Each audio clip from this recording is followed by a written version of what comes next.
इसे हम हिंदी में गेहूँ कहते हैं और इंग्लिश में इसे व्हीट कहते हैं। इसे हम हिंदी में गेहूँ का आटा कहते हैं और इंग्लिश में इसे व्होल व्हीट फ्लोर कहते हैं। इसे हम हिंदी में चावल कहते हैं और इंग्लिश में इसे राइस कहते हैं। इसे हिंदी में चावल का आटा कहते हैं और इंग्लिश में इसे राइस फ्लोयर कहते हैं। इसे हिंदी में ज्वार कहते हैं और इंग्लिश में सोरगम कहते हैं। इसे हिंदी में बाजरा कहते हैं और इंग्लिश में पर्ल मिलेट कहते हैं। इसे हिंदी में दलिया कहते हैं और इंग्लिश में क्रैक्ड व्हीट या ब्रोकन व्हीट कहते हैं। इसे हिंदी में साबूदाना कहते हैं और इंग्लिश में इसे सैगो कहते हैं। इसे हिंदी में कुट्टू कहते हैं और इंग्लिश में इसे बकव्हीट कहते हैं। इसे हिंदी में राजगिरा या रामदाना कहते हैं और इंग्लिश में इसे अमरांत सीड कहते हैं। इसे हिंदी में मखाना कहते हैं और इंग्लिश में इसे फोक्सनट्स कहते हैं।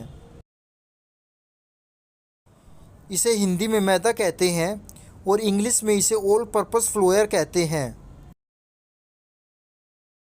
इसे हिंदी में समा चावल कहते हैं और इंग्लिश में इसे लिटिल मिलेट कहते हैं। इसे हिंदी में मक्का का दलिया कहते हैं और इंग्लिश में इसे कॉर्न मिल कहते हैं। इसे हिंदी में अरारोट का आटा कहते हैं और इंग्लिश में इसे एरोरूट फ्लोयर कहते हैं। इसे हिंदी में जौ कहते हैं और इंग्लिश में इसे बार्ली कहते हैं। इसे हिंदी में जौ दलिया कहते हैं और इंग्लिश में इसे बार्ली ग्रोट्स कहते हैं। इसे हिंदी में सिंघाड़े का आटा कहते हैं और इंग्लिश में इसे वाटर चेस्टनट फ्लोयर कहते हैं।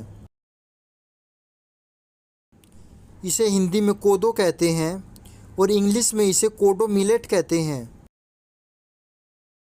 इसे हिंदी में पोहा कहते हैं और इंग्लिश में इसे बीटन राइस या फ्लैटेंड राइस कहते हैं। इसे हिंदी में बेसन कहते हैं और इंग्लिश में इसे बंगाल ग्राम फ्लोयर कहते हैं।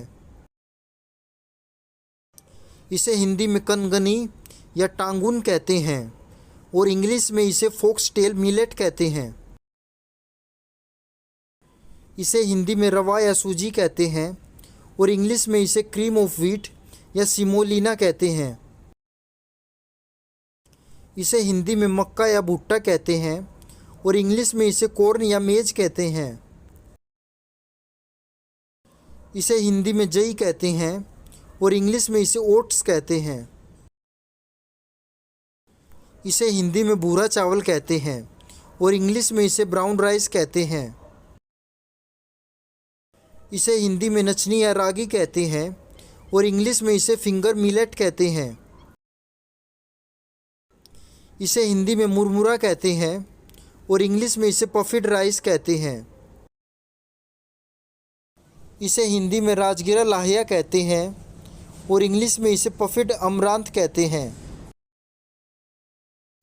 इसे हम हिंदी में राजगिरा का आटा कहते हैं और इंग्लिश में इसे अमरनंत फ्लोयर कहते हैं। इसे हम हिंदी में कुट्टू का आटा कहते हैं और इंग्लिश में इसे बकव्हीट फ्लोयर कहते हैं। इसे हम हिंदी में उखड़ा चावल कहते हैं और इंग्लिश में इसे पारबॉइल्ड राइस कहते हैं। इसे हम हिंदी में मक्के के पोहे कहते हैं और इंग्लिश में इसे कॉर्नफ्लेक कहते हैं। इसे हम हिंदी में मक्के का आटा कहते हैं और इंग्लिश में हम इसे मेज फ्लोयर कहते हैं। इसे हम हिंदी में क्विनोआ कहते हैं और इंग्लिश में भी हम इसे क्विनोआ ही कहते हैं। इसे हम हिंदी में सेवई या फेनी कहते हैं और इंग्लिश में इसे हम वर्मीसेली कहते हैं।